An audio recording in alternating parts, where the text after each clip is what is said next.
Hello दोस्तों, इस video में हम लोग देखेंगे शिक्षा शास्त्र के कुछ प्रश्न, केवीएस पेडागोजी के प्रश्न, जहां से आपके प्रश्न सीधे बनेंगे 60। पेडागोजी से केवीएस में आपके 60 प्रश्न बनेंगे। आइए देखते हैं किस हिसाब से आपके एग्जाम में प्रश्न आएंगे। तो पहला प्रश्न है हम लोगों का, कौन सी संप्रेषण की चारित्रिक विशेषताएं है। संप्रेषण की चारित्रिक विशेषता पूछ रहा है, तो यहाँ पे देखिए, इसमें विचारों, तथ्यों तथा राय आदान प्रदान शामिल है। बिल्कुल शामिल है। संप्रेषण मतलब क्या होता है? अपने विचारों का आदान प्रदान या दूसरे के विचारों का आदान प्रदान ही संप्रेषण होता है।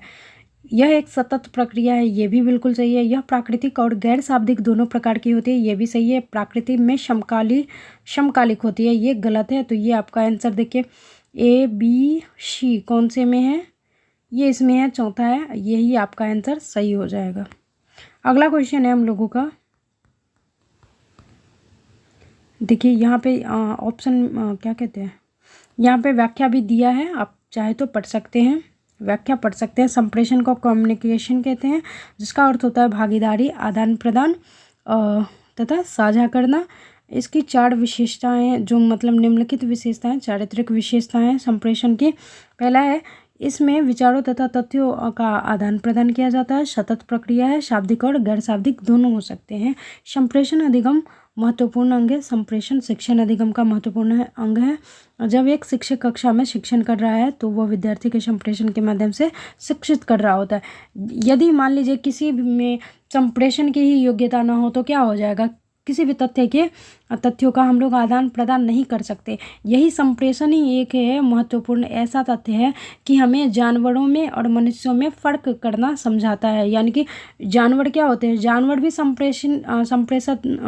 संप्रेषित करते हैं, लेकिन संप्रेषित वो उस लैंग्वेज में करते हैं जिसको समझना मुश्किल है ना। लेकिन हम लोगों का जो लैंग्वेज है, तो वो लैंग्वेज को हम कम्युनिकेट करते हैं, तभी ना एक दूसरे की क्या करते हैं, बात समझते हैं, एक दूसरे से कम्युनिकेट कर पाते हैं। तो क्या, लैंग्वेज के थ्रू ही।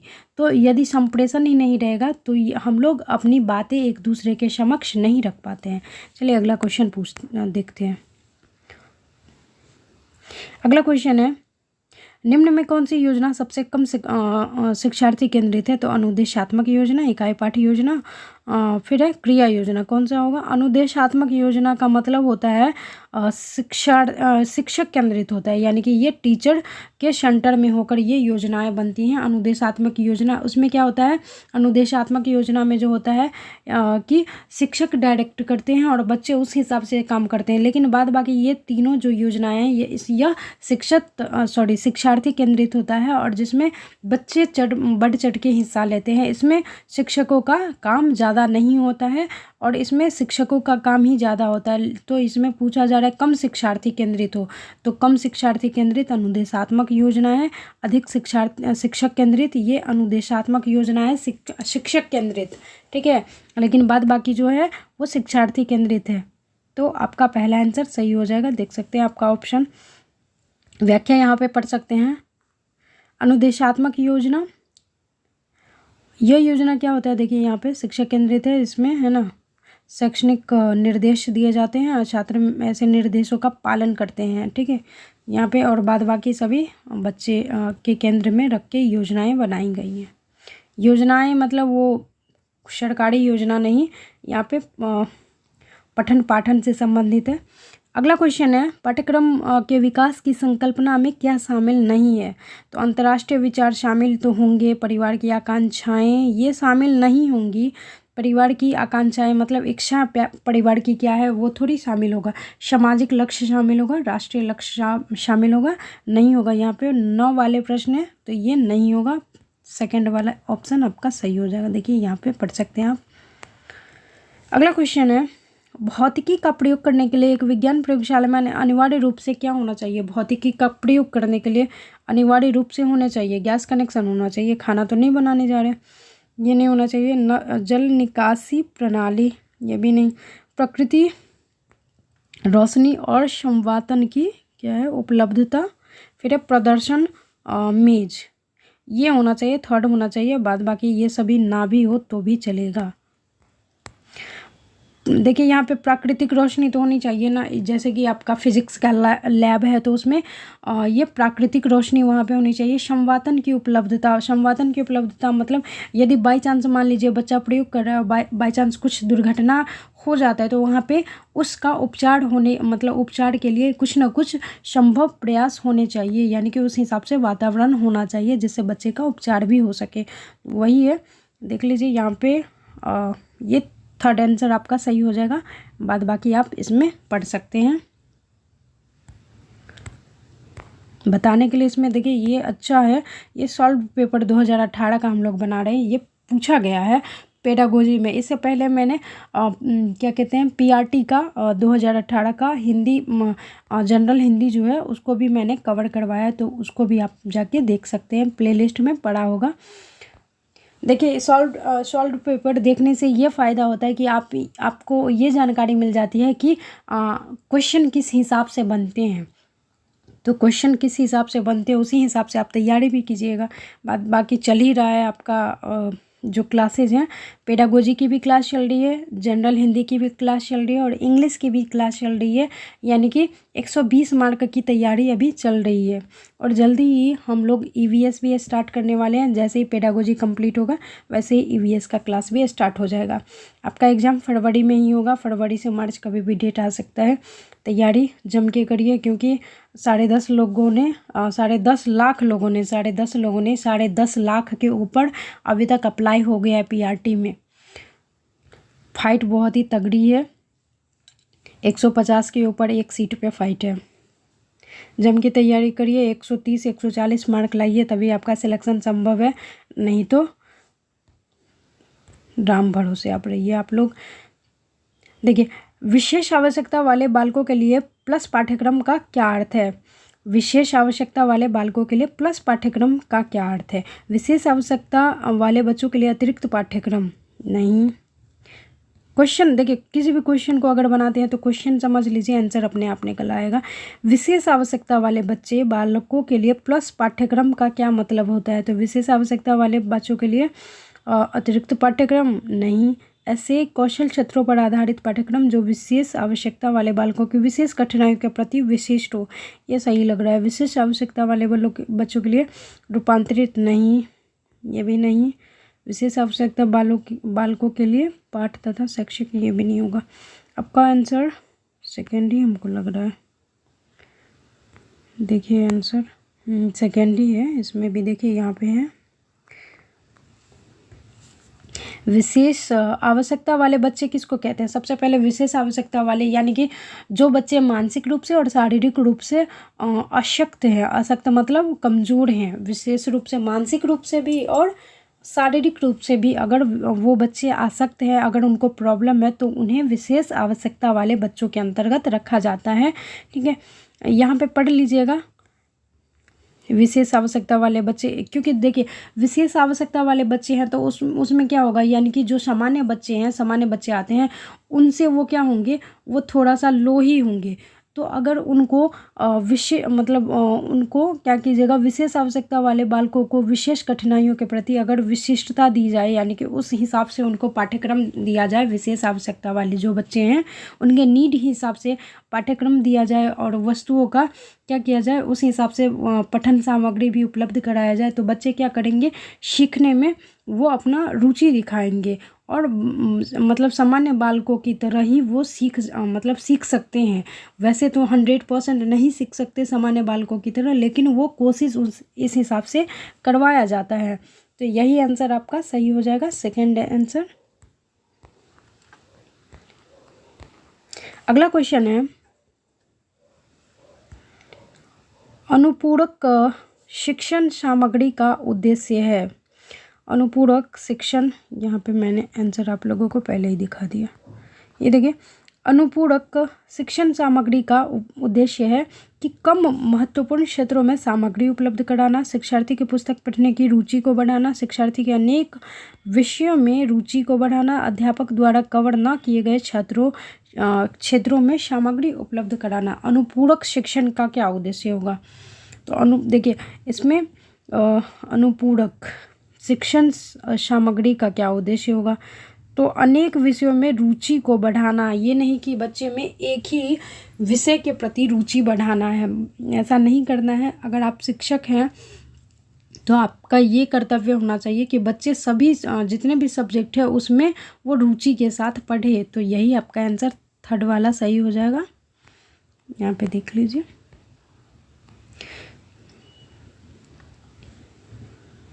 देखिए है ना, अनुपूरक शिक्षण सामग्री, साहित्य, मैगजीन, समाचार पत्र आदि भी उसमें शामिल हो। ये नहीं कि आप सब्जेक्टिव ही पढ़ा रहे हैं, सब्जेक्ट अपना ही मतलब अपने ही हिसाब से पढ़ा रहे हैं। अगर आप बच्चा मतलब मान लीजिए हिंदी पढ़ रहा है, संस्कृत पढ़ रहा है, अंग्रेजी पढ़ रहा है, गणित पढ़ रहा है, लेकिन साइंस अगर नहीं पढ़ रहा है तो क्यों नहीं पढ़ रहा है, उसको पढ़ाइए, उसकी रुचि बढ़ाइए। तो वही है अनुपूरक शिक्षण सामग्री। और उसके साथ साथ ये भी चीज़ें आप बच्चे को क्या कर सकते हैं, सिखाने के लिए उसमें इंटरेस्ट जगा सकते हैं। अगला प्रश्न है,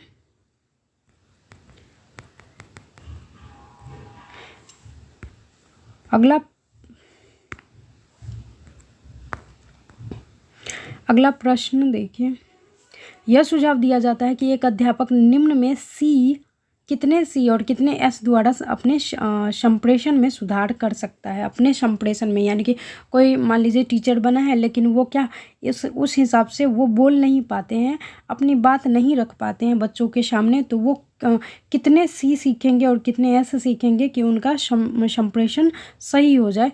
तो आपका ये आंसर जो होगा आपका ये सी थर्ड सही होगा। 7 सी होने चाहिए और 4 एस होने चाहिए। अब देखिए सी में कौन कौन से आते हैं।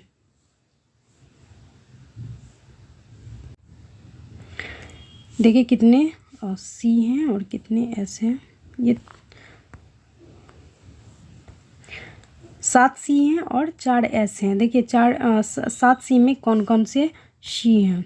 सी का मतलब यहाँ पे ये है, सी का मतलब यहाँ पे पहला है केयरिंग, फिर दूसरा है कैप्टिवेटिंग, फिर तीसरा है कॉन्फियरिंग, फिर चौथा है कंट्रोलिंग, पांचवा है क्लैरिफाइंग, छठा है चैलेंजिंग, फिर सातवां है कॉन्सोलिडेटिंग। ठीक है, ये 7 सी हैं और 4 एस है। देखिए 4 एस का मतलब क्या है, शॉर्टनेस, सिंपलिसिटी, स्ट्रेंथ और सिंसियरिटी। यही है, ये याद कर लीजिएगा। ये 7 सी और 4 एस के थ्रू क्या कर सकते हैं, टीचर अपना कम्युनिकेशन स्किल सही कर सकते हैं। 57 हो गया। 58 क्वेश्चन देखिए,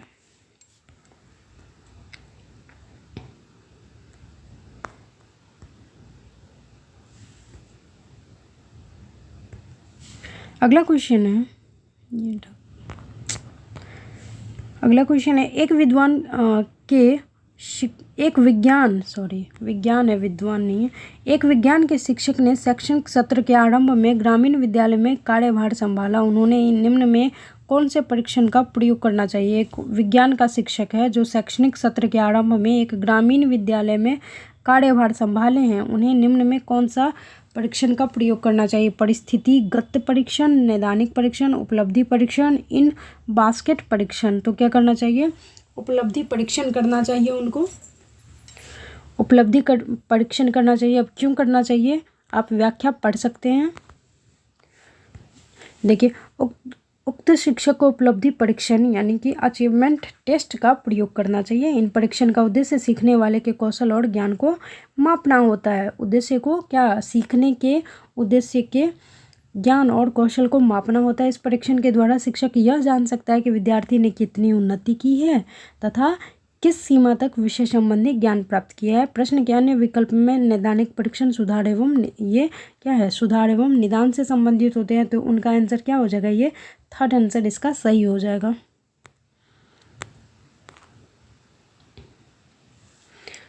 अगला प्रश्न है, एक अच्छी शिक्षण सहायक सामग्री की अनिवार्य विशेषता क्या होनी चाहिए। कम लागत होनी चाहिए, लोकप्रिय होनी चाहिए, अधिकतम ज्ञानेंद्रियों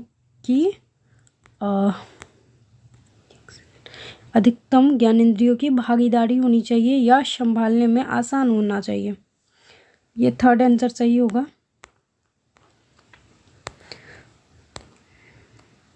एक अच्छी शिक्षण सहायक सामग्री की जो विशेषता होनी चाहिए, क्या होनी चाहिए, यही है ना, ज्ञानेंद्रियों का अधिकतम प्रयोग प्रकरण में बहुविध पढ़ लीजिएगा। अगला प्रश्न है, पाठ्य योजना का क्लासिक प्रारूप क्या है? पाठ्य योजना का क्लासिक प्रारूप ये हर्बर्ट सोपान है। हर्बर्ट सोपान बहुत जल्दी ये भी कवर करवा देंगे। ये पाठ्य योजना का क्लासिक प्रारूप हम लोगों का क्या है? हर्बर्ट सोपान है। इसके अंतर्गत देखिए इन्होंने पाँच स्टेप दिए होंगे। देखिए यहाँ पे है ना 5 स्टेप है इन्होंने। देखिए हर्बर्ट ने शिक्षण को प्रभावी बनाने के लिए पाठ्य योजना के 5 पद दिए हैं। देखिए यहाँ पे पहले ये देख लेते हैं। पहला देखिए इन्होंने 5 स्टेप दिए हैं। पहला है प्रस्तावना है, फिर है प्रस्तुतिकरण, संगठन, तुलना, मूल्यांकन। इसको याद कर लीजिएगा। यहाँ से प्रश्न कई दफ़ा मैंने देखा है कि 2018 में भी है और इससे पहले के जो प्रश्न बने हैं इसमें भी ये हर्बर्ट से संबंधित प्रश्न पूछे गए हैं। देखिए यहाँ पे सीटेट का जो पेडागोजी होता है वो अलग होता है। वहाँ पे आपने सीटेट का पेडागोजी बना लिया तो वहाँ तो आपके मान लीजिए मतलब 30% आपका कवर हो गया। लेकिन यहाँ पे केवीएस में थोड़ा सा हार्ड रहता है और इसमें आपको थॉर्नडाइक वगैरह इस सबसे ज़्यादा रिलेटेड क्वेश्चन नहीं रहता है। आपको नए नए मनोवैज्ञानिकों के नाम मिलेंगे जो आपने कभी पढ़ा ही नहीं है, तो उन चीज़ों को देखना पड़ेगा। जैसे हर्बर्ट देखिए इन्होंने पाठ्य योजना दिया है, मतलब पाठ्य योजना का प्रारूप इन्होंने दिया है, क्लासिकल प्रारूप जो होता है, और इन्होंने ये 5 स्टेप बताए हैं, ये याद रख लीजिएगा। पहले प्रस्तावना होता है, फिर प्रस्तुतिकरण होता है, फिर संगठन होता है, फिर तुलना होता है और फिर अंत में होता है मूल्यांकन। अब ग्रेप वाइन संप्रेषण पद का क्या अर्थ है? ग्रेप वाइन संप्रेषण पद का क्या अर्थ है? देखिए औपचारिक संप्रेषण, अनौपचारिक संप्रेषण, विज्ञापन और प्रचार, चयनित अवबोध। क्या होता है ये मैंने एक वीडियो में बताया। जब मैंने औपचारिक अनौपचारिक जब इसका क्लास चल रहा था तब मैंने इससे ये टॉपिक कवर करवाया है। ग्रेप वाइन संप्रेषण का क्या अर्थ होता है? क्या हो जाएगा हम लोगों का आंसर? ये ग्रेप वाइन संप्रेषण मतलब ये अनौपचारिक संप्रेषण के अंतर्गत आता है ग्रेप वाइन संप्रेषण। अब इसकी व्याख्या देख लीजिए। अगर इसको डिटेल में देखना चाहते हैं तो पेडागोजी का क्लास स्टार्टिंग वाला देख लीजिएगा, प्लेलिस्ट में होगा, इसमें आपको समझ में आ जाएंगी। अनौपचारिक औपचारिक ग्रेप वाइन संप्रेषण से ये संबंधित है। देखिए ग्रेप वाइन कम्युनिकेशन का क्या अर्थ होता है? अनौपचारिक संप्रेषण, जब संवाददाता और प्राप्तकर्ता के मध्य संबंध अनौपचारिक हो, जब उनके मध्य संवाद हो, सूचनाओं, भावनाओं, स्पष्टीकरण तथा भविष्यवाणी का जो आदान प्रदान होता है उसे अनौपचारिक संप्रेषण कहते हैं, यानी कि ग्रेप वाइन संप्रेषण कहते हैं। जब विचारों का आदान प्रदान अधिकारों और दायित्वों के औपचारिक ढांचे पर होता है तब वह औपचारिक संप्रेषण के अंतर्गत आ जाता है। अगला प्रश्न है हम लोगों का, दूरसंचार और मीडिया उद्योग में दूरसंचार और मीडिया उद्योग में सेवाओं, विषय वस्तु पेशकश और संचार के माध्यमों की मुख्य प्रौद्योगिकी के अंतर्गत लाने की प्रक्रिया को क्या कहते हैं? तो इसको क्या कहेंगे हम लोग? दूरसंचार, मीडिया उद्योग और विषय वस्तु पेशकश संचार के माध्यमों को एक मुख्य प्रौद्योगिकी के अंतर्गत लाने को क्या कहेंगे? ऑनलाइन कम्युनिकेशन, जो अभी हम लोगों का चल रहा है ऑनलाइन कम्युनिकेशन। यानी कि अभी है ना बहुत सारे मोबाइल के थ्रू पढ़ाते हैं या यूट्यूब के थ्रू पढ़ाते हैं और भी व्हाट्सएप के थ्रू भी अभी आ गए हैं, जूम के थ्रू। मतलब क्या कर सकते हैं हम लोग, एक दूसरे से कम्युनिकेट करते हैं, तो वही है ऑनलाइन कम्युनिकेशन अभी आ गया है। यही देखिए आप आंसर देख लेते हैं। देखिए दूसरा ही सही है। दूरसंचार और मीडिया उद्योग में सेवाओं, विषय वस्तु पेशकश संचार के माध्यमों के एक मुख्य प्रौद्योगिकी के अंतर्गत लाने की प्रक्रिया ऑनलाइन कम्युनिकेशन कहलाती है। ऑनलाइन कम्युनिकेशन कंप्यूटर द्वारा संचार के साधनों जैसे Instagram, WhatsApp, Facebook, email, blogging आदि के माध्यम से चर्चा करने का प्लेटफॉर्म है। और भी बहुत सारे प्लेटफॉर्म है जहाँ पे हम लोग क्या कर सकते हैं, ऑनलाइन कम्युनिकेशन कर सकते हैं। अगला प्रश्न है हम लोगों का, एक बालक जो डॉग को, गॉड या बैट को टैब पढ़ता है, निम्न में किस प्रकार की निःशक्तता है? तो वो निःशक्तता क्या हो जाएगी? डिसलेक्सिया हो जाएगी, वाचन संबंधी, यानी कि वाचन संबंधी मतलब बोलना संबंधी, और बोलना मतलब पढ़ना। तो पढ़ने संबंधी अगर उसको दिक्कतें हैं, डॉग को वो गॉड पढ़ रहा है, बैट को वो टैप पढ़ रहा है, तो क्या होगा, वो डिसलेक्सिया के अंतर्गत आएगा। ये भी मैंने बहुत अच्छी तरह से ये कवर करवा दिया है। आपने नहीं देखा वीडियो ज़रूर जाके देख ले। यहाँ से 1 नंबर के प्रश्न आपको देखने को मिलेगा ही मिलेगा।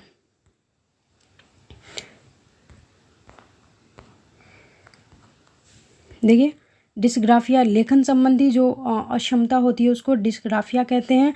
डिस्प्रैक्सिया किसको कहते हैं, गति समन्वय वैकल यानी कि गत्यात्मक कठिनाई में जो बालक होता है तो उसको क्या कहते हैं, डिस्प्रैक्सिया कहते हैं। और भाषा कौशल जो होता है उसको डिस्फेसिया कहते हैं। भाषा कौशल में अगर दिक्कत आ रही है तो वो क्या होगा, डिस्प्रैक्सिया।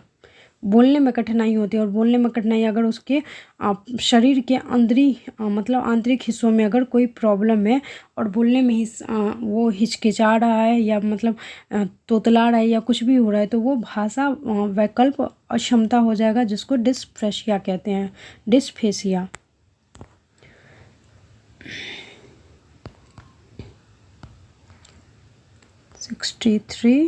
यहाँ पे 64। देखिए, अगला प्रश्न है हम लोगों का, पाठ्यक्रम बनाने में कक्षा स्तर के अनुसार विषय वस्तु को विभाजित करने का काम किसके अंतर्गत आता है। पाठ्यक्रम बनाने में कक्षा स्तर के अनुसार विषय वस्तु को विभाजित करने का काम किसके अंतर्गत आता है। विषय वस्तु का चुनाव, विषय वस्तु का श्रेणीक्रम, विषय वस्तु का व्यवस्थापन, विषय वस्तु का वर्गीकरण। पाठ्यक्रम बनाने में कक्षा स्तर के अनुसार विषय वस्तु को विभाजित करने का काम किसके अंतर्गत आ जाता है। विषय वस्तु को विभाजित कर रहा है, तो क्या हो जाएगा हम लोगों का आंसर, पहला ही हो जाएगा, क्योंकि पहले हम लोग क्या करेंगे, उसको चुनेंगे, विषय वस्तु को चुनेंगे तभी ना उसको विभाजित कर सकते हैं, है ना। पहला आंसर हम लोगों का सही हो जाएगा। यहाँ पे पढ़ सकते हैं आप लोग। जिस क्वेश्चन का आंसर आपको डाउट लगे कि उसमें वो गलत है तो आप व्याख्या देख सकते हैं, इसमें अच्छे से समझा दिया गया है। पाठ्यक्रम बनाने में कक्षा स्तर के अनुसार विषय वस्तु को विभाजित करने का काम विषय वस्तु के चयन के अंतर्गत आता है। पाठ्यक्रम का निर्माण करते समय छात्रों के मानसिक स्तर, आवश्यकताओं के प्रारूप को ध्यान में रखा जाता है, ताकि पाठ्यक्रम का स्तर बालक के मानसिक स्तर से कम एवं उच्च न हो जाए, है ना। देखिए, अगला क्वेश्चन है, एक बहुस्थलीय अध्यापक वो होता है, बहुस्थलीय मतलब एक जगह टिक के नहीं रहेगा वो। बहुस्थलीय अध्यापक का वह होता है जो विभिन्न समावेशी एकीकृत विद्यालयों में विशेष सेवाएं दे, नहीं अनेक पाठ्यक्रम संबंधी क्षेत्रों में निपुण हो, ये भी नहीं होगा। एक विशेष समावेशी विद्यालय, ये भी नहीं होगा। अस्थायी तथा तदर्थ आधार पर नियुक्त एक विशेष अध्यापक, यही होगा। यानी कि इनका काम ये बहुस्थलीय, नाम से ही स्पष्ट है, बहुस्थलीय यानी कि एक जगह पे ये टिके ही नहीं रहेंगे, इधर उधर करके पढ़ाएंगे। भ्रमणशील शिक्षक का नाम भी इनको कहा जाता है। यहाँ भी देखिए, यहाँ भी लिखा है भ्रमणशील शिक्षक को बहुस्थलीय अध्यापक कहा जाता है। ये क्या होते हैं, मतलब कॉलेज वगैरह होते हैं ना, वहाँ पे ये व्याख्या देने के लिए, व्याख्यान करने के लिए, लेक्चर देने के लिए या कुछ करने के लिए आ जाते हैं। वैसे शिक्षकों को भ्रमणशील शिक्षक कहते हैं। श्रवण बाधित बधिर बालक प्रदर्शित करता है क्या भाषा के द्वारा संप्रेषण में बाधा। देखिए, घूमने फिरने में बाधा, नहीं, ये नहीं होगा। व्यक्ति के स्वयं की देखभाल करने की क्षण, नहीं। स्पर्श, नहीं, ये भी नहीं होगा। यही ऑप्शन आपका सही होगा। भाषा के द्वारा संप्रेषण में बाधा, भाषा के द्वारा श्रवण संबंधित यानी कि सुनने में उसको दिक्कत है, तो भाषा के द्वारा क्या होगा, संप्रेषण में बाधा होगा उसको। बधिर बालक के साथ वही ना होगा। अगला क्वेश्चन है, अगला, निम्न में क्या उपलब्ध परीक्षा का उद्देश्य न, ये कट गया है क्वेश्चन।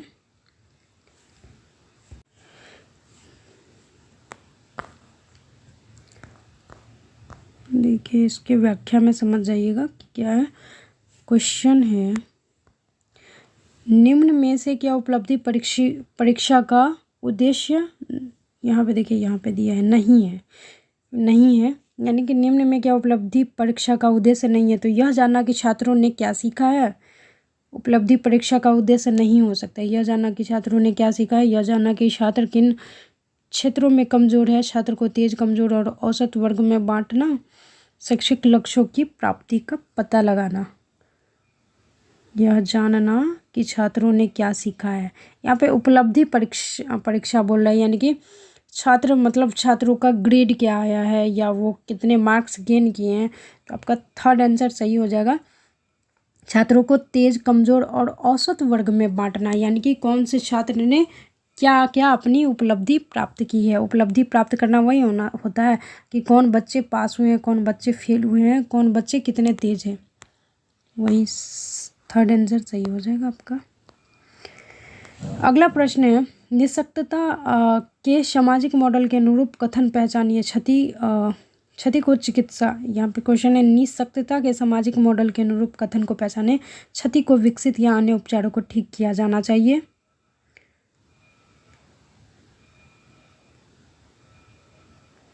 फिर है, निःशक्तता समाज में व्यवस्थित होने के तरीके से उत्पन्न होता है। क्षति ध्यान केंद्रित होती है। बच्चे अपने आप में ही महत्वपूर्ण है। तो बच्चे अपने आप में महत्वपूर्ण है, ये सही है।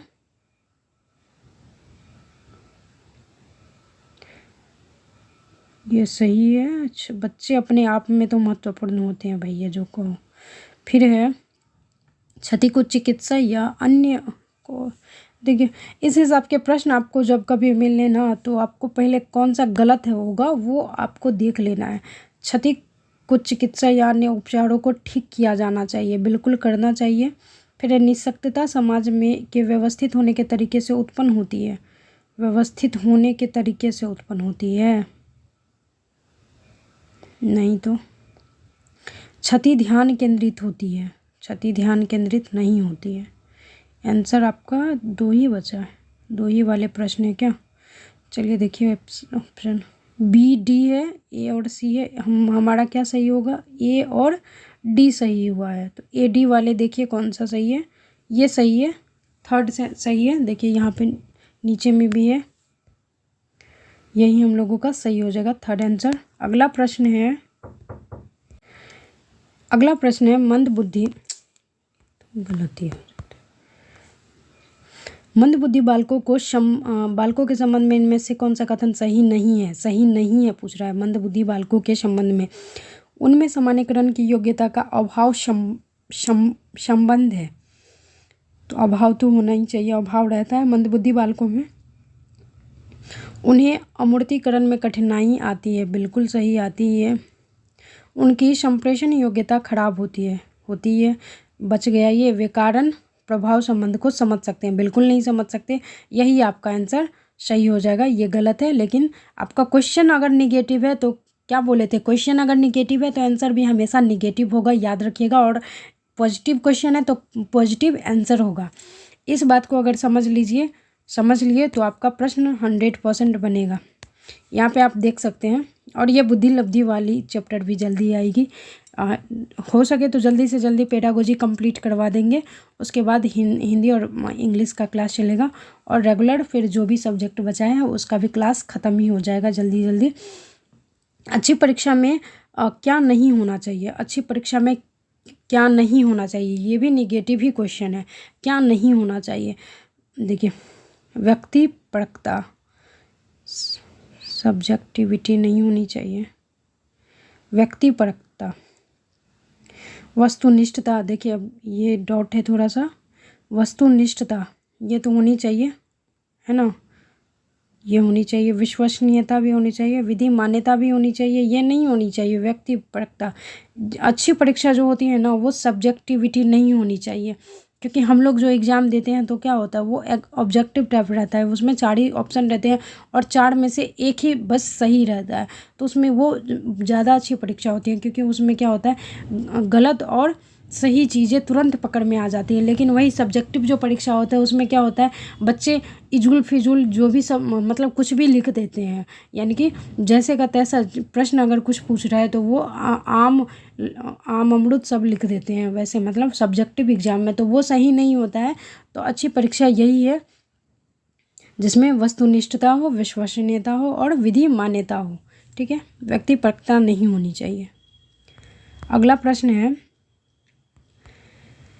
और प्रश्न है क्या? ख़त्म हो गया हम लोगों का प्रश्न?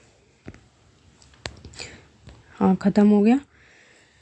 अब इधर हिंदी वाले प्रश्न हैं जो स्पेसिफिक है विषय के। तो ये थे KVS पेडागोजी के कुछ प्रश्न, और इसी हिसाब का प्रश्न आपको एग्ज़ाम में भी मिलेगा। तो आप लोगों ने कितना सही किया और कितना गलत, तो आप लोग जाने, और हो सके तो कमेंट करें कि कितना आपका सही हुआ है इतने क्वेश्चन में। आगे जल्दी ही मिलेंगे दूसरे वीडियो में, जो कि हम लोगों का सॉल्व्ड पेपर ही रहेगा, कोई ईयर का किसी भी सब्जेक्ट का। ये हम लोग पेडागोजी का भी किए हैं और हिंदी का भी हम कराएं, इंग्लिश का भी जल्दी करवाएंगे। चलिए मिलते हैं अगले वीडियो में, तब तक के लिए धन्यवाद, नमस्कार। और पसंद आए तो ज़रूर लाइक, सब्सक्राइब, शेयर करें, क्योंकि जो भी नीडी व्यक्ति हैं या जो भी नीडी पर्सन है उनको ये क्या करेगा, फ़ायदेमंद रहेगा कहीं ना कहीं। तो आप फ़ायदा उठा रहे हैं तो किसी और को भी फ़ायदा उठाने दीजिए। वो भी कहीं ना कहीं 1 नंबर से या 2 नंबर से, अगर मान लीजिए एग्ज़ाम छूट जाता है तो दिक्कत हो जाती है। इसी में क्या होता है, 1 नंबर 2 नंबर कवर हो जाते हैं। मान लीजिए किसी का 120 आया या 129 आया, लेकिन एक एक नंबर क्या होता है, बहुत ही मायने रखता है। एक एक नंबर बहुत मायने रखता है सिलेक्शन के हिसाब से। तो खुद की हेल्प करिए, तभी भगवान भी आपकी हेल्प करेंगे, और दूसरों के प्रति भी आप सहयोग की भावना बना के रखिए, तभी कहीं ना कहीं आप सफल होंगे। चलिए मिलते हैं अगले वीडियो में, तब तक के लिए धन्यवाद। वंदे मातरम।